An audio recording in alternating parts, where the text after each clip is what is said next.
Good morning friends. PCS मंथन के YouTube platform exam express में आप लोगों का स्वागत है। आज हम लोग इस हफ्ते की 3 सुर्खियों को देखेंगे और उसके बारे में फिर विस्तार से चर्चा करेंगे और चर्चा इस कदर होगी कि वो सीधे सीधे आपके एग्जाम हॉल में आपके सामने हो। ठीक है, फिर उसके बाद मैं आप लोगों को इससे जुड़े हुए एक प्रश्न दूंगा जिसका जवाब आप लोगों को कमेंट बॉक्स में देना होगा।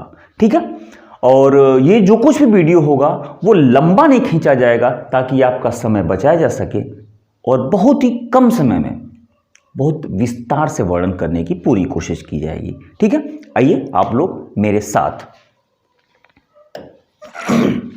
सबसे पहले हम लोग देखेंगे 3 सुर्खियां कौन कौन सी रखी गई हैं। आप लोगों के लिए सुर्खियां मैंने रखी हैं हेनले पासपोर्ट इंडेक्स 2025।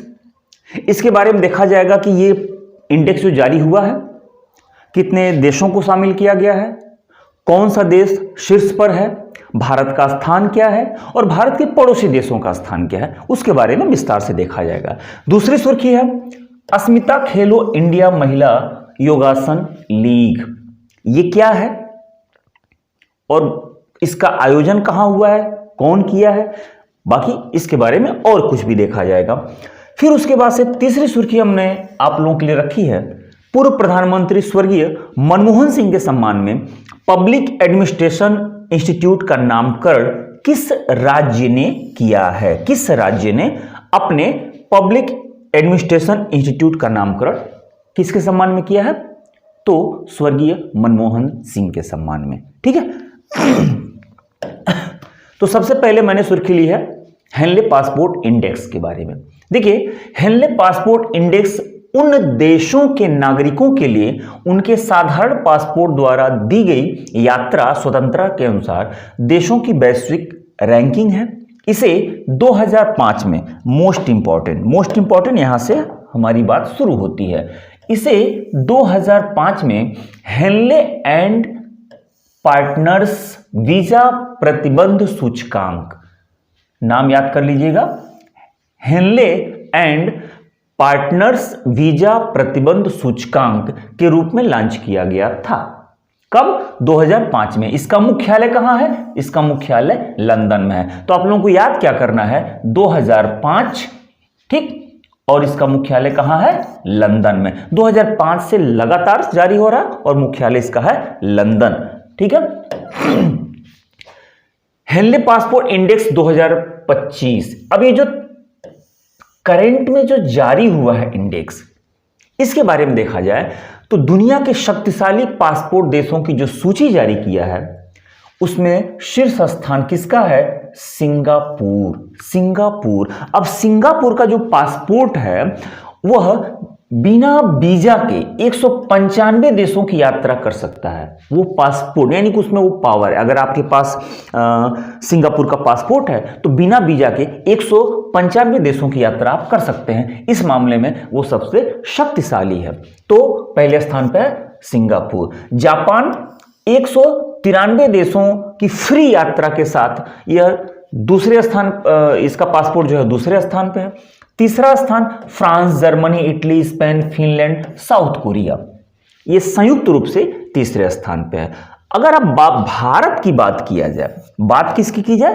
भारत की बात किया जाएगा तो भारत को 85वां स्थान मिला है। कौन सा स्थान मिला है? 85, 85वां स्थान मिला है।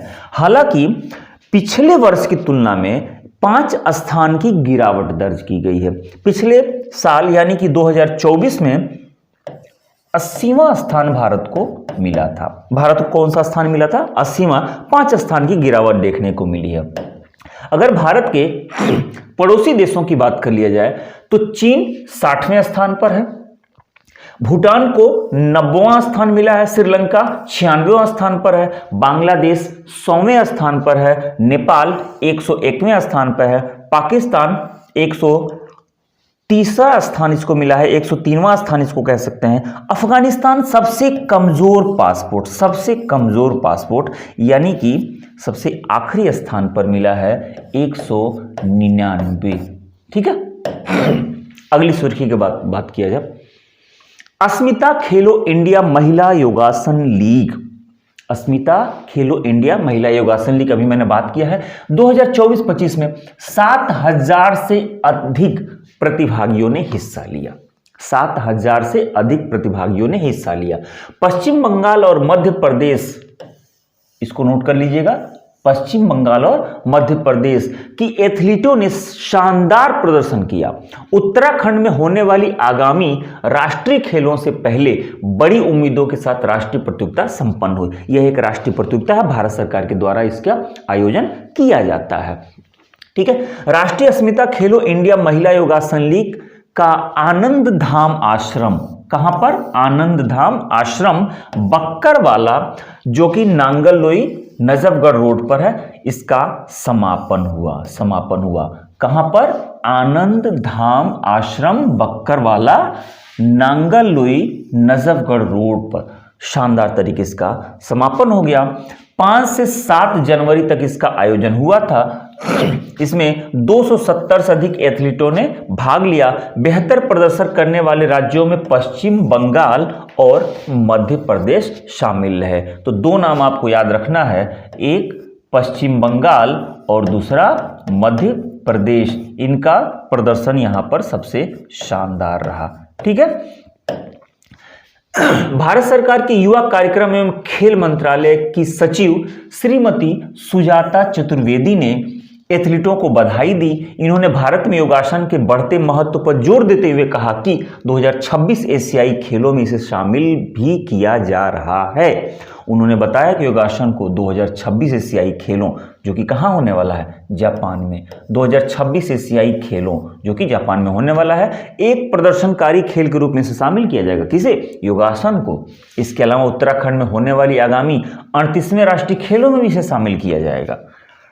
केंद्रीय खेल मंत्रालय द्वारा शुरू की गई इस अस्मिता योगासन लीग का उद्देश्य, अब यहाँ मोस्ट इंपॉर्टेंट क्या है कि इसकी शुरुआत किसके द्वारा की गई है? तो इसकी शुरुआत जो हुई है केंद्रीय खेल मंत्रालय द्वारा हुई है। ठीक है, 2024 में कुल 163 अस्मिता लीग का आयोजन किया गया, अलग अलग टाइम पे किया गया, जिसमें 12 खेल विधाओं को शामिल किया गया था।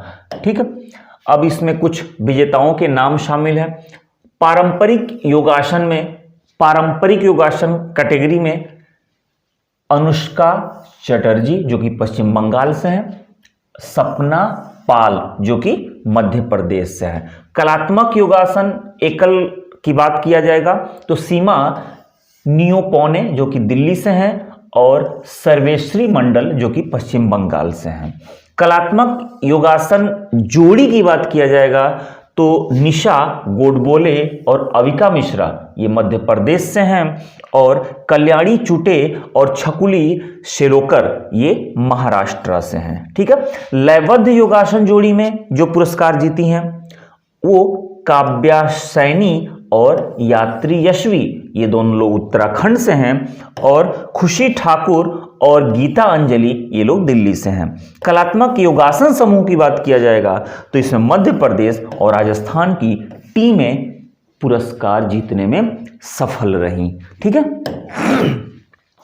आखिरी सुर्खी हम लोगों ने जो रखी थी डॉक्टर मनमोहन सिंह के सम्मान में, तो शिमला में, यानी कि शिमला हिमाचल प्रदेश, वो राज्य कौन सा है? हिमाचल प्रदेश। गुरुवार को जो कैबिनेट की बैठक हुई उसमें मुख्यमंत्री समेत तमाम मंत्रियों ने हिस्सा लिया।